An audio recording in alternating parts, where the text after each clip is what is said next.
So we are thrilled today to have Dr. DeRetta Rhodes join us. She is the Senior Vice President and Head of HR for the Atlanta Braves, which she supports in the Major League, the Minor League, the Battery Property Development, and all areas of the People Capital Initiatives. Previously, DeRetta was the Executive Vice President and Chief Human Resources Officer of the YMCA Metro. She was Vice President of Human Resources at First Data, Vice President of Human Resources for Turner Broadcasting Systems Incorporated, with supporting global technology operations. Before joining Turner, DeRetta held leadership roles with Ernst & Young, ADP, HomeGrocer.com, and Yum Brand Foods. DeRetta received her undergraduate degree from University of Georgia, her Master's in Business Association from Clark Atlanta University, and finally her PhD in Adult Education from the University of Georgia as well. Currently, she is the Board Director and member of 21st Century Leaders, Board Director and Member Engagement Chair for the Human Resource Leadership Forum, advisory member of the HR Exchange Network, and past president of the Alumni Board of the Family and Consumer Sciences at UGA. So as you can see, she comes with a great background. We're just thrilled to learn from her today. So we will hand it over to Dr. Rhodes. Thank you so much, Lauren. I so appreciate that. And I'm so glad to be here with you guys. It is such a pleasure. And I'm just glad to talk about gaining your dream job. And I will tell you that it doesn't necessarily have to be one dream job. And we're going to talk a little bit about that. And I can talk with you about my journey as I have experienced things over and over and over again.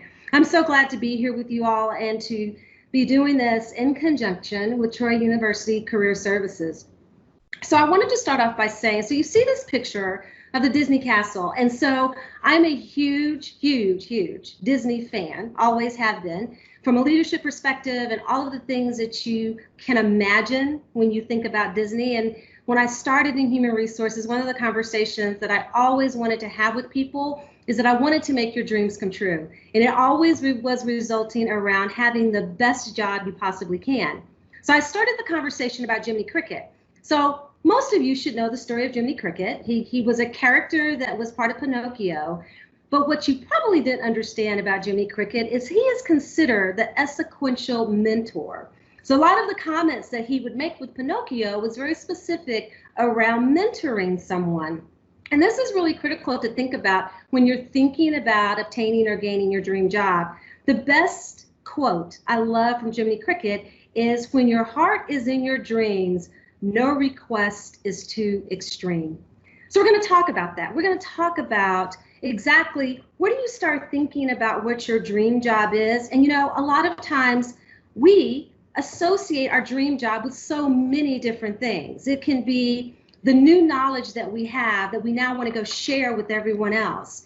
It could be the potential that we know that we have, or the potential that someone else knows or sees in us. It can be the values and wanting to be a part of an organization or even a nonprofit and what they do and how they do it. It can be around aspirations, our aspirations to get other people there. It could be around the position that you require or want to have. And a lot of times what I try to equate to people is that it also can be around happiness. And it all rests around the opportunities that you can have in not just one job. And that's why I mentioned the fact that it can be several dream jobs that you decide that you want to have, but it's really critical to understand what is it that you really want. And I think the one that's always been important to me and how I've always tried to speak to people about, and why I always have said, if I am coaching executive or coaching individuals or mentoring or just sponsoring an individual, it is about, I want your dreams to come true. And how do we make that happen? And it's around hope. And it's around thinking about those things that you want to have as possibilities. So I'm not going to actually talk in just generalities. We're going to talk specifically around how you change that hope into action items in obtaining your dream job. So one of the things that I really want to talk about is culture. And so a lot of times, and it's funny because there's so much research out there about culture. There's so many things that speak to culture. And what I like to talk about as it relates to culture is when you are a part of an organization or you're a part of something that's large, how does it make you feel? And I know that seems so abstract in the sense of, oh, is that what culture really is? But what I wanted to give you an opportunity as you're thinking about, again, organizations that you want to be a part of, or nonprofits that you want to be a part of, or boards that you want to be a part of, what is it about that particular organization, nonprofit, or board that draws you there?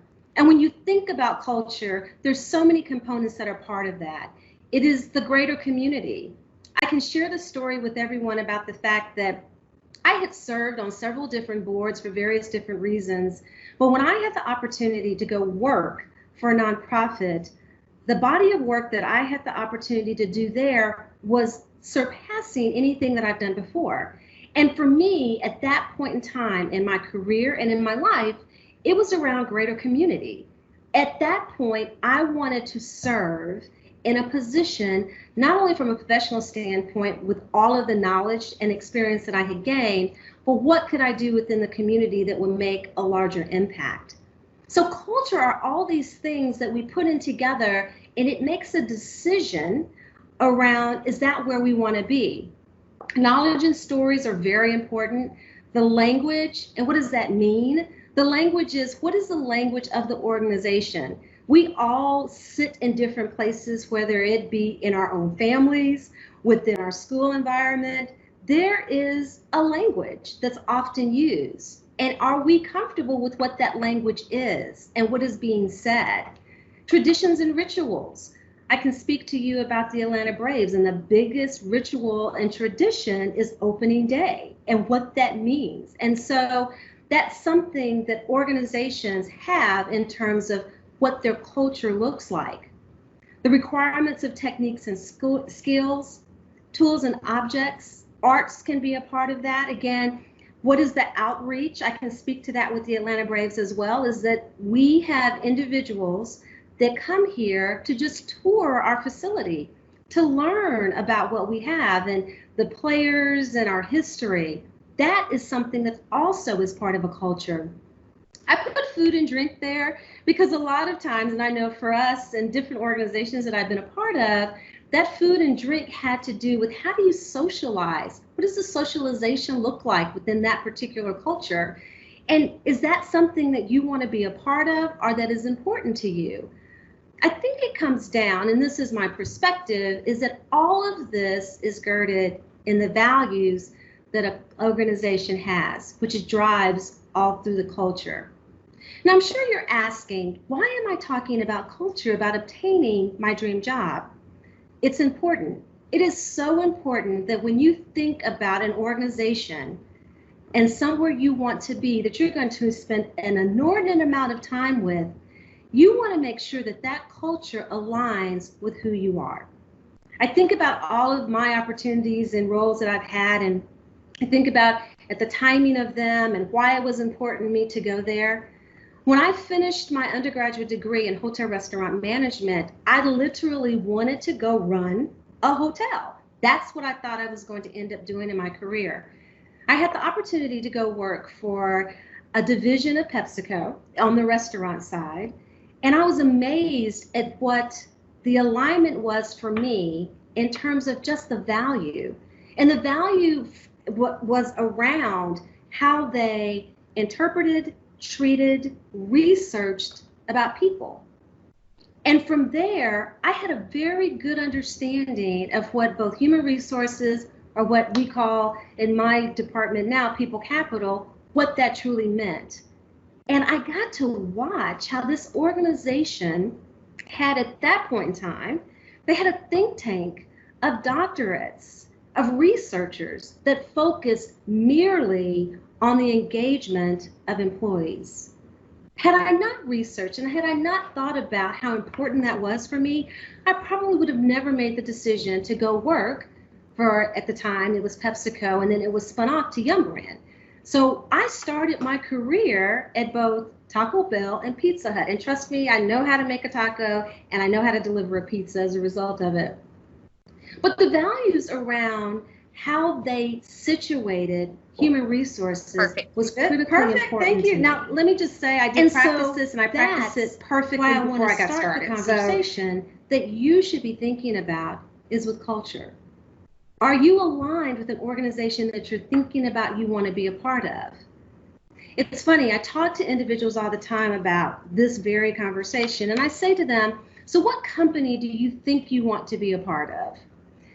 And they'll say to me, Apple or Facebook.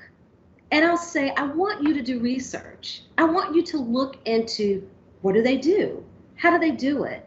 What is the philosophy of the leaders that are there? What is the structure of the organization? Do they serve the community? Do they have corporate responsibility? I think it's critically important that you do all of your research in the very beginning, because I often liken it to the fact that I can talk to you about what I don't want to do. And if I can understand that very clearly, it truly helps me align to what I really want to do. So that's why it's so important to think about culture as you're thinking about what you want to do in obtaining that amazing job. So if I stop right here and I say, okay, we've talked about the culture, we've talked about these are the things I know I want to make sure that I'm aligned with an organization that I decide to go to work for. Well, the other piece that's really critical is you, and it is your professional brand. So I'll tell you a funny story. I Googled myself last night. I said, let me take a look and see if someone were to Google me, what exactly would they see? And I just wanted to see what was out there. So do you know how important that is to understand what your outward professional brand looks like? This is the critical part you need to think about. And so, as I said, I Googled myself. And out of looking at my Google, and I'm going to show you a few pictures and share a few things, but one of the things I want to talk about is when you think of your professional brand. So how do you make your brand to stand out? What are the things that you do? And as I was stating, research indicates you have 30 seconds to make an impression and 8 more encounters to either change it or enhance it. So when people get to meet you for the first time, now in the world that we're in today, either virtually or live, what impression are you making that you are standing out and you are differentiating yourself? So when you think about that particular organization, or you have an opportunity to meet a leader that's part of that organization, what do you want to do when you have the opportunity to meet them and experience them so that you can stand out and they remember you? I have that happen to me often. I know for me personally, there was a leader that I was so in awe of in an organization that I used to work for. She was absolutely amazing to me. I would be able to see her in various different meetings from afar, and I would be able to hear her talk. And I just wanted to get an opportunity to meet her because she was such an amazing speaker. She was such an amazing leader, and everybody that worked for her absolutely loved her. And I was like, oh my gosh, I have got to meet Irie, because I just want to have an opportunity to say hello. So I got that chance to meet Irie. And it's funny because I met her and I was very, very, very specific about, I told her my name, the department I worked in, and all of that good stuff, because I wanted to make sure I made a great impression. So it was a great experience. And the good news for me as well is that there are other people that knew her, that had worked with her, and had the opportunity also to speak to her about me. And so when I had the next opportunity to meet her, I said, I would love to spend some time and just talk to you about your career. And she was like, I'd love to do that. And so we had our first actual meeting. And I sat down and I had all these questions that I had for her. And the interesting thing is that she started asking me questions, which I was like, uh-oh. So when she started asking me questions, they were very specific questions about how do I think people see me? She asked me, what was my leadership style? She asked me, what are the things that I feel like I'm driving in the organization? And, you know, I stopped for a minute. And when I realized everything that was happening, she was really speaking to me in terms of, I need for you to tell me about your brand. I need for you to explain to me who you are and what your brand is. Now, she didn't say that specifically in those particular words, but she definitely drove home this perspective of when you have an opportunity to be in front of someone, you want to make sure that that impression counts.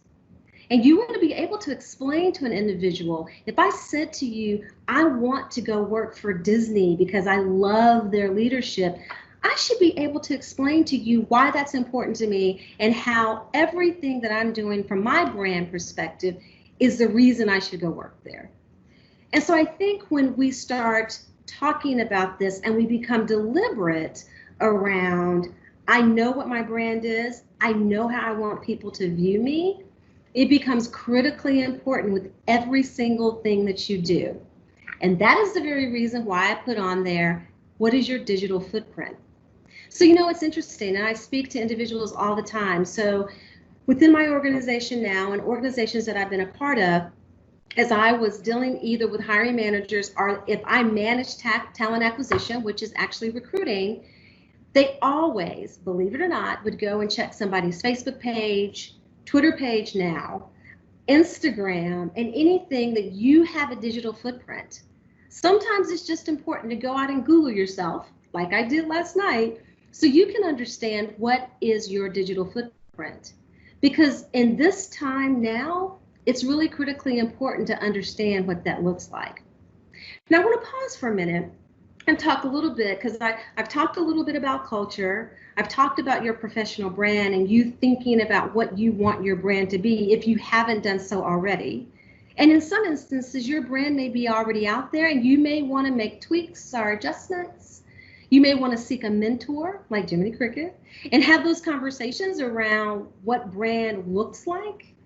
How am I showing up? The other thing that I also recommend is that if there are certain assessments that you can go out there and do, because they give you a really great barometer and a really great guide on how you show up oftentimes. And I recommend that a lot of times when I do coaching and I do mentoring for individuals. For me, it is really understanding and having a self-awareness about who you are and how you're showing up. And that's critically important when you know that well, and then how you align that with an organization that you want to be a part of. So let's talk a little bit more about the digital footprint. So I would say to you guys, and this is one thing that maybe 5 years ago, this was not the case, maybe 7, maybe I'm not counting my years right, but LinkedIn has become the actual soldier to folks finding roles and for folks finding out about each other.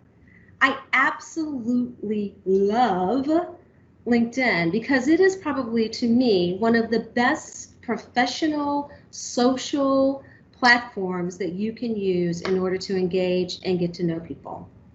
And so the thing is that at any given time, someone can look up your LinkedIn profile. So you really want to think about what's out there on your profile. What does it look like? I will tell you, in 3 instances, I have had individuals that have come to me directly about either board assignments and, believe it or not, jobs, one of which I took with First Data. And so we may not realize the power of what that does, but this particular platform, you have the power. You have the ability to go out and create what your LinkedIn profile would look like. And so I would say to you, think about that. Because again, recruiters use that all of the time when they may have possibly met you, and you yourself can use it too when you want to go out and look at organizations. It's interesting. I talked a little bit about values and the importance of that from a culture perspective. This is a great opportunity if you are seeking a position for you to be able to go out to organizations, look them up, and see what their stance is on what's going on in the country today. If that's critically important to you, you should be able to discern very quickly if that's an organization I want to be a part of and leaders that I want to be led by, or is that not an organization I want to be a part of and I want to make a different decision. So that's what I love about LinkedIn. You have such great opportunities with this digital platform to do just that. And so this is what I would say to you. Think about what your digital footprint is. I talked about professional brand and how often you have an opportunity to make a difference or a change or enhance what someone has had the opportunity to experience you as, but think about that digital footprint, because the interesting thing about the digital footprint is that it typically does not go away. I have these conversations with my sons all the time, although they laugh at me and say, Mom, you're talking about Facebook. Nobody uses Facebook except for old people, is what they've said to me. And so the conversation around any of that, and I used to say to my sons, you know, you've got your grandmother, your godmother on Facebook. Be careful what you're saying and doing. I'd say the same thing as we talk about professional brand. So then it goes back to, what do you want people to remember you for? What do you want when you walk away from an experience with someone or an encounter? What do you want them to say about you? And so I think about the fact that when I have an opportunity to engage with someone, and I want to make sure that it is a memorable experience for them, I always try to make sure I can align what my identifying values are I want them to think of me about. Reliability would be one of them. That's one of the things that is critically important to me. I want you to walk away and say, I know that Dr. Rhodes or DeRetta is reliable. I know that if I contacted her, she would either respond to me, she would get back to me. She is somebody that I can count on. The other thing that is critically important to me in terms of what I want people to remember me for is that I allowed you the space to use your voice. I have to think about that quite a bit in the roles that I've been in the position I have today, in my community, in the work that I do and a lot of my nonprofit work, is that I want people to know I value their voice. And so when that's the case, that means that they know that they can count on me to hear them, to understand them, and to actually give them space to be able to use their voice. The other thing that I always want people to remember me for is that you felt like I was courageous. You felt like the things that I talked to you about, that I spoke to in a way in which I tried to break through my fears, although I have them every single day, and I courageously walked in the spirit of having that voice myself to have conversations that were critical. When I think about what I want to be remembered for today, I think it's so important, even especially now, around listening to voice, around making sure that I'm empowering those to feel courageous to also use their voice. So I want you to take just a couple minutes to think about the words that you want to be remembered for. So it goes back to me from the perspective of making sure you use your brand, and your brand also coincides with what do you want people to remember you for when they walked away from having a conversation with you. And I think that's so important when you think about, how do I want to attain my dream job? It all becomes a very secular way of looking at how you want to be viewed, how you want to be remembered, and the organizations that you want to be a part of. So when I talk about voice, this is one thing. When I had the opportunity to do a TED Talk, and my TED Talk was about the importance of women in leadership positions. And what I said in part of that talk is I always want an individual to bring their whole self to work. The moment you can't do that, you're not able to grow and thrive in an organization. And so it goes back and it aligns to my whole conversation around voice. So if that's what I've said and that's what my mantra is, that's what I hope you remember me when I'm having a conversation with you, when we're discussing things that are important to you and driving to what your goals are. The other thing I think that is critically important, and again, this goes back to that whole social footprint. Now I will say to you, I didn't take that picture. That ended up being a quote that someone else used that came from my TED Talk. I had no idea that that was happening. So a lot of times you don't realize you're being watched and people can see you. So again, I want you to go back to, what do you want people to think of you after they've experienced or encountered you? And I'm sure you're saying to me, or you're wanting to ask the question, what does this have to do with obtaining a good job? or obtaining my dream job. So when you think about what organizations are made of, they're made up of people. People make decisions about bringing individuals into an organization that they are both comfortable with, that they relate with, and they feel like they can grow with. And so that's the connection oftentimes that people make when they're making decisions about looking at your LinkedIn profile, bringing you in to have a conversation and interview you, having you work for the company that they are a part of, and having you grow and develop in that organization. So connectivity is critically important because as people, that's what we do all the time. And so that's why it's important to understand the culture of an organization and then also know your brand and what your value is and what you want to be remembered for, and know that people are watching. So this was one last thing I wanted to show. And this was, I had the opportunity to go and speak with this gentleman, and it was Making Money Conversations. And it's funny, I was asked to come speak specifically to talk about how employers, and it was entrepreneurs at the time, what did they need to do and think about when they hired the right person? So what I'll say to you is that we're sitting here having this conversation about how do you obtain your dream job. On the flip side of that, leaders and organizations are trying to figure out how do they get the best talent.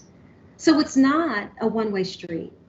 It is very much, to me, a reciprocity around the fact that you're looking to obtain that dream job you want, and organizations are looking to find amazing talent.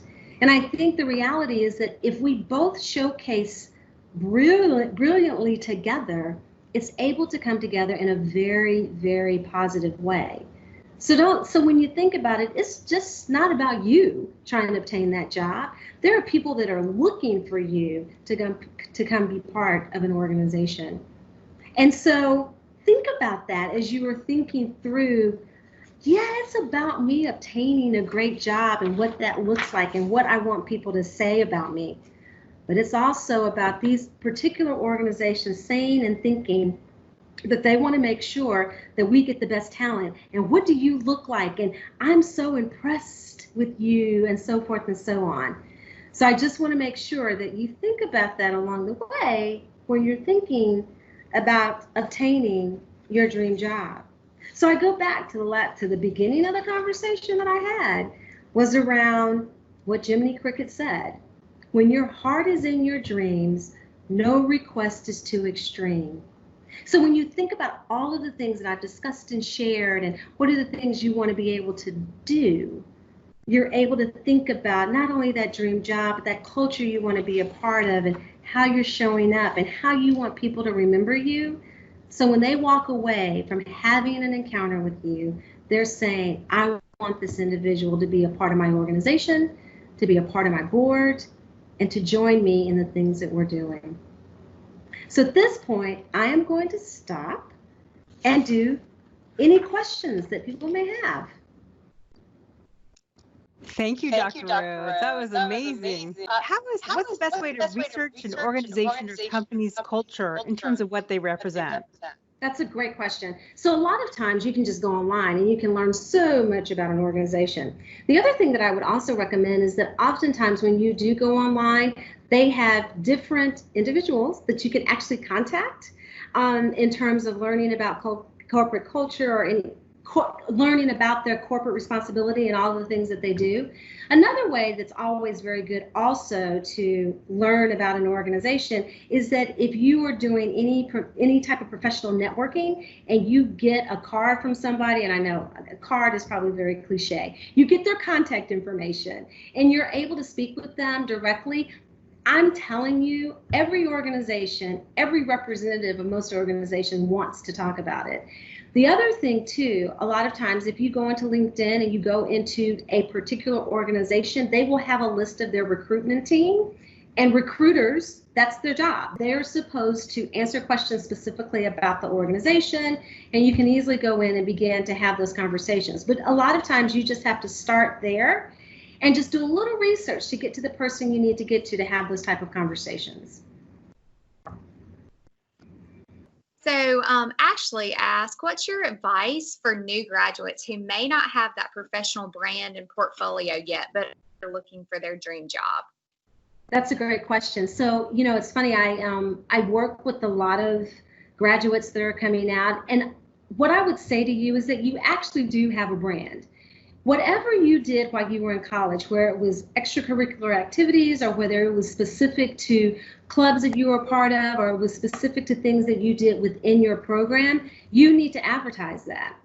It's funny, I have this conversation and I say to people all the time, this is what I want you to start off doing. I need for you to make a list of all of your accomplishments. Do not leave one thing out. Everything that you've done.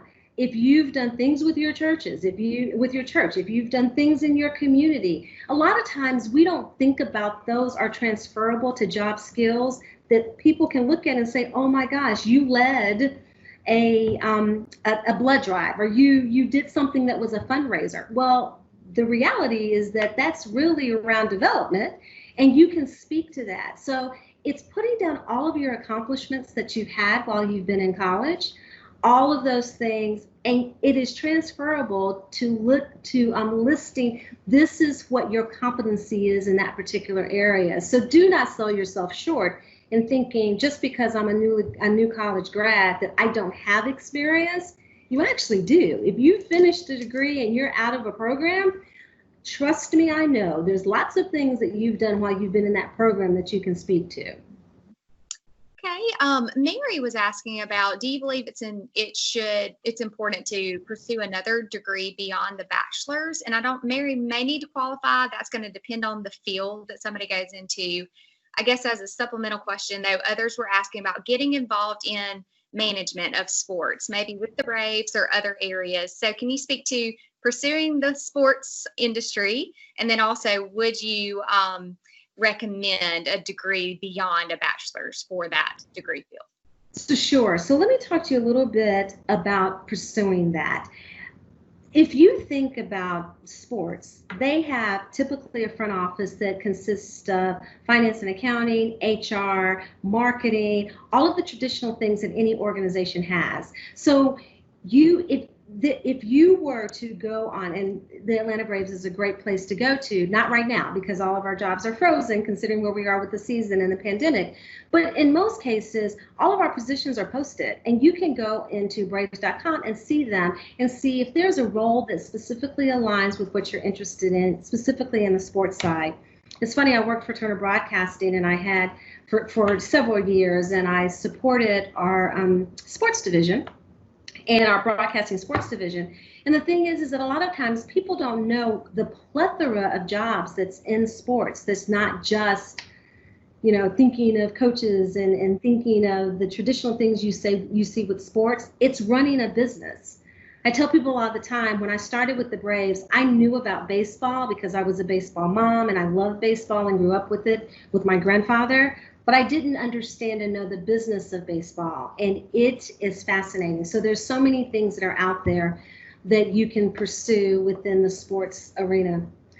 Now, the question about a degree, I probably am not the best one to have this conversation because I'm going to say yes, and I can say that to you because I have a terminal degree.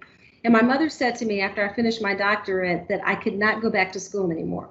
And so I've always stated that what education provides for you is credibility. The reason I went back to get my doctorate was that very reason, that I had the credibility in that area that I'm in and the research that I focus on. And so I think it's really important to think about that. But you do have to make choices around the paying for college and what gain you would receive from that. But I'm always a proponent of pursuing education. Thank you. And she actually commented that she is an education major. So that's valuable to hear from you, though. Sherry asked, what's your advice for those out there that are on the call today that want to change careers later in life? She's currently involved in furthering her education, but how else can she break in? Oh, that's a great question. So this goes back to the conversation. It's relatively the same as I talked about those individuals that are coming out with their degrees.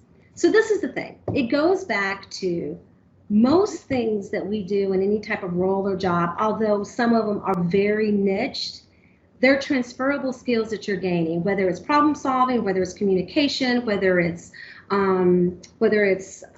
project management, whether any of those things. So what oftentimes individuals that are trying to make a transition from one career to another, I always recommend, again, do the same thing I just said, write down all of your accomplishments. But the other thing you have to think about in this particular job, what are my skills that I do every single day? And if it's communication, if it's influence, if it's influencing, if it's putting together, I don't know, marketing materials, you need to write all of those things, because that is transferable to any other job. Because a lot of times what you can do, and this is what happens with jobs today now, is that you find that if you go online to post for a job, there are specific words that tie into, or that there's a logarithm that goes with the specific words that you have in your resume that's on the job description and a position that's online, and they match them. So if you go into LinkedIn and you put in that you're looking for a position, and you find a recruiter, what'll happen is if jobs come up, they'll say you are 100% matched.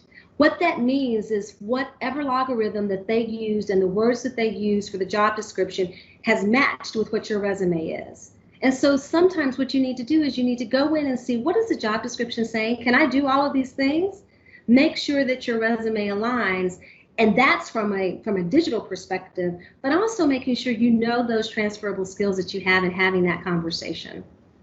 Makes sense. We hear that from employers a lot, to be really cognizant of the words you use when you're applying to those algorithms. So Dr. Rosser-Mills asked, when should one change his or her brand? And maybe if you have any tips for doing so?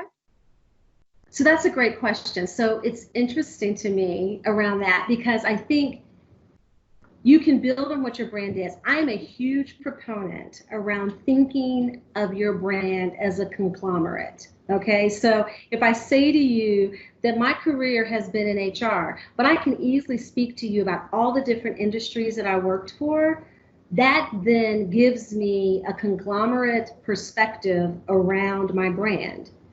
And I speak to that when I think about either board assignments that I'm seeking. Now I'm seeking to go on a for-profit board, and I have to think about what in my brand, kind of in my repository of my brand, that I want to make sure people know about, because it may be different from one board situation or one job to another. So for me, it's about building on your brand. I think of it like this, and when I think conglomerate, I think of Coca-Cola.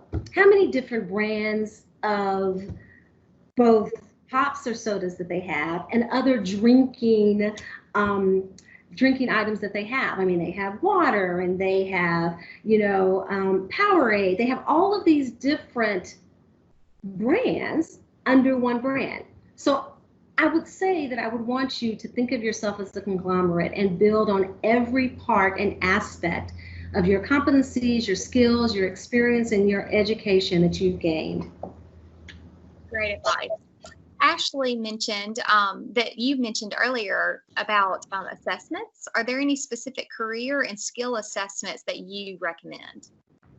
So there are two that I will speak to because I'm a facilitator for them. One of them would be DISC, and typically you have to have a facilitated coach to do that one. The other one that I recommend, which typically can be costly, but I do recommend, is Hogan. And if you just want to be able to buy the book and get one, the other one is Standout. It's an amazing, amazing assessment that you can get. You can purchase the book. It has the code in there. You can get an assessment, and it gives you a really good understanding of what your strengths are, and you can build from that. So those would be the three that I would recommend. Okay, and we do have a few that we offer through Career Services, so we're happy to follow up with you later on those if you want to reach out to us. On the topic of transition, do you have any advice for veterans who are coming out of 20 plus years in the military? Yes. I would say that your experience that you gained is invaluable. And it goes back to the same thing that I said. So I've done a lot of different career services. When I worked for Veteran Career Services, when I worked for Pizza Hut specifically, we did a lot of work in Wilmington. And so in the Air Force Base that's in North Carolina. So what I would say to you is that the same thing. What are your accomplishments? What have you done in the military that you can say, this is what I did, this is my transferable skill? A lot of times when you go to a career center coach, they'll work with you on kind of how you change that language or the nomenclature that you had in the military to what it would look like in a position that is in a corporate organization.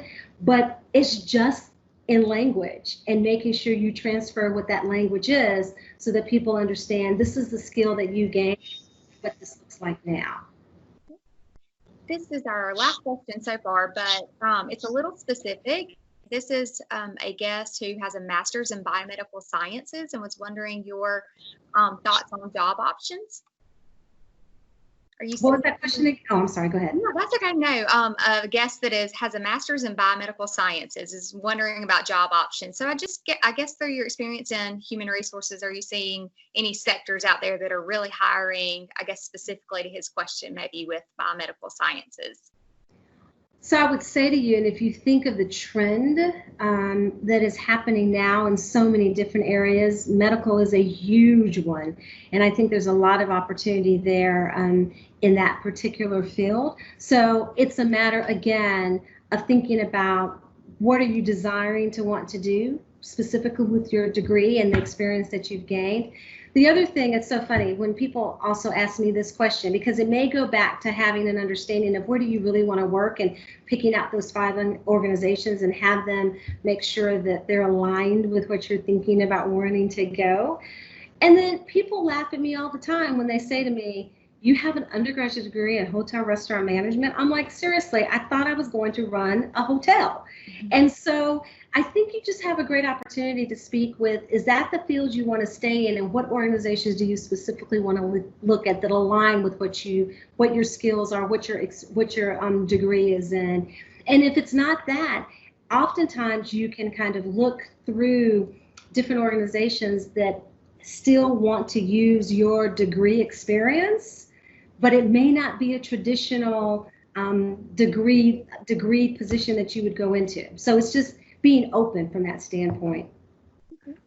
And I think we're kind of wrapping up. You mentioned coaching, mentoring, sponsoring. Will you clarify for us a little bit about maybe we are new graduates or we're seeking an additional degree? Should we be looking for a mentor? What do you recommend? And once we are in our careers, should we serve as a sponsor? Just to clarify that a little bit for us. So for mentoring, that is typically a relationship. Yes, I always say I have a board of mentors that I still call today. Just had one with somebody before I got on the call with you guys. So yes, I always recommend that you acquire a board of mentors.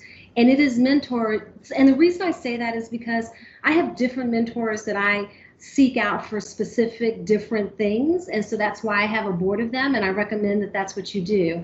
And it's always, from my perspective, a mentor is somebody that it's in a safe space. They will give you direct feedback. They are the ones that are providing you guidance, counsel, and their perspective. Sponsors are very different. So I will say to you, in some organizations, you may not even know a person is your sponsor. A sponsor is typically someone who, when you're not in the room, is the one that is advocating for you for either projects, positions, and things of that nature. Now, let me say this, your mentor and your sponsor can be one of the same, but it is very, for me, critical to understand the difference of the two. And again, you may have a sponsor and you didn't even know it. I go back to the story of Irie, the individual that I was so enamored with and still am.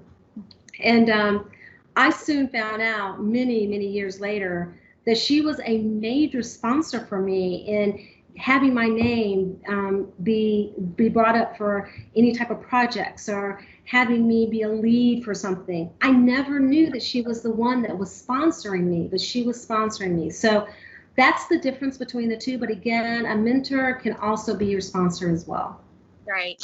And our last question that's up here in the chat box, this is an individual asking, they've got some specific experience, but what do you recommend for someone pursuing the HR field? What's the best way for them to break into that? Especially right now in light of all that's going on and jobs are on hold. Well, that's a great question, but I will tell you probably the hardest working job right now is in HR. I would say oftentimes the best way to do that is be a part of a professional organization. If you can get involved in SHRM or any HR professional organization, that's a great way to start networking, because networking is very critical, I do believe. I think if you have an opportunity to work in any type of program where they have an HR rotational program, there are some organizations that do that. The interesting thing, and so you want to make sure that you also look at organizations where people capital is highly high touch. There are organizations such as your very labor intensive organizations. And so hotel restaurant management would be one of them. Retail would be one of them. So all of those would be things that you would consider in terms of getting experience in HR. And we had one other question pop up. Well, a couple. Let's see. We'll wrap this up in just a minute. So our one student was asking about mental health counseling, and she's got to pass her licensing test. So I think we can speak in a little bit broader way about any career field somebody's going into where they've got to get licensure. But in the meantime, what could they be doing to get, experience towards that dream job? And this is specifically looking for jobs that require a license? So that I'm clear about the question. Yes, this person, they are going to mental health counseling to be a therapist, but they have to pass their licensing test. Got it. Mm-hmm. So they're thinking, it's going to be a little while before they pass all of that. So sure. They do now.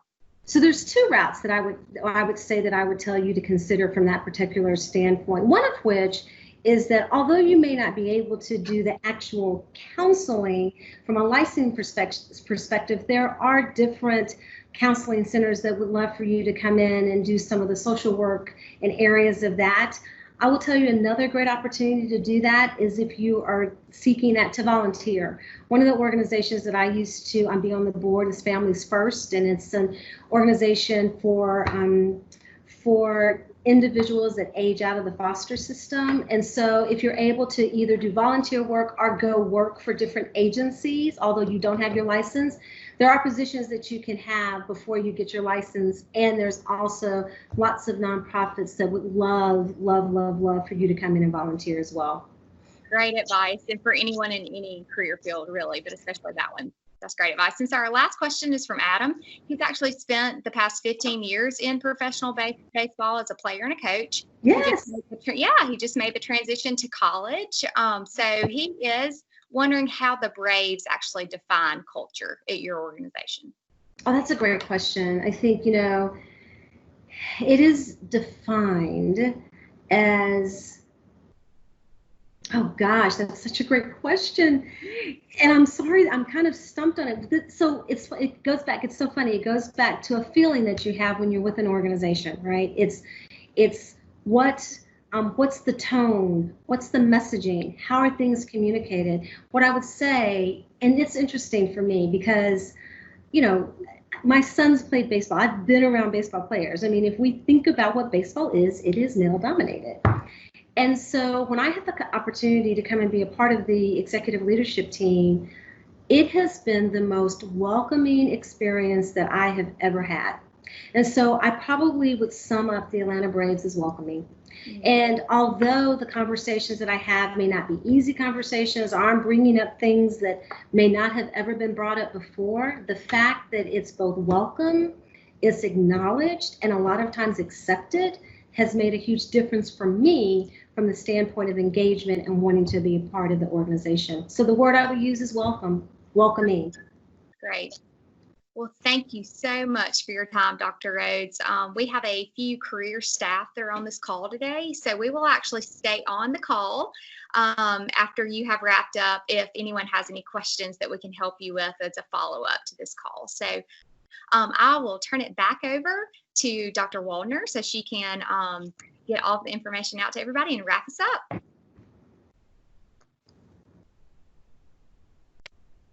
Dr. Waldner, are you there? You may be muted. I apologize. My computer's lagging a little bit. First, I want to take a moment and thank Dr. Rhodes because this has been an amazing talk. I think all those lessons from thinking about your personal brand and checking your Google profile, how to transition, I cannot thank her enough for this incredible talk. So folks want to unmute for a second. I know I'm going to clap for her and say, thank you, Dr. Rhodes. That's incredible. Can't thank you. And we're going to owe you coffee because I know you're in Atlanta with us. Also, just as a few minor closing bits, we've pushed out the feedback survey link. If folks would kindly take a minute to give us feedback and let us know what you thought about the event. We already know it's fabulous because of Dr. Rhodes. That would be fantastic. Next week, we are going to have a talk as part of the virtual coffee series that will feature Dr. Pamela Lemoyne, and she's actually the program director for the PhD in Global Leadership and Innovation at Troy University. And this is the only kind of doctoral program in the country of its type. So I highly recommend you join us. Same link, no need to register if you don't wish to. And the last thing I would say before we turn it over for any closing words from our guests is that we do this every week. It's part of the virtual coffee series that we started as COVID hit because we wanted a place for students to come and get help if they need it, to learn new things, and just to have a chance to say hello to others. So what we do generally after we close out is anybody who wishes to stick around and say hello and ask questions about anything, that's what we're here to do. But Dr. Rhodes, I want you to have the final word. So I will mute and see what you have to say for us. So I just have to thank you all. You all have been a very gracious audience. I'm always so flattered and honored to be able to do this and to speak to you all. And so thank you for allowing me to come and share my story. I so appreciate that. And I wish everybody the best. You will find your dream job. Thank you, Dr. Rhodes. Thank you so much. And anybody who wants to stick around and either chat with us about your classes this term or to ask the career services folks, so Lauren and Donna and Emily, about your specific career questions, please remain. We're going to go ahead and end the recording now. Thank you all for coming today. It was lovely to see you.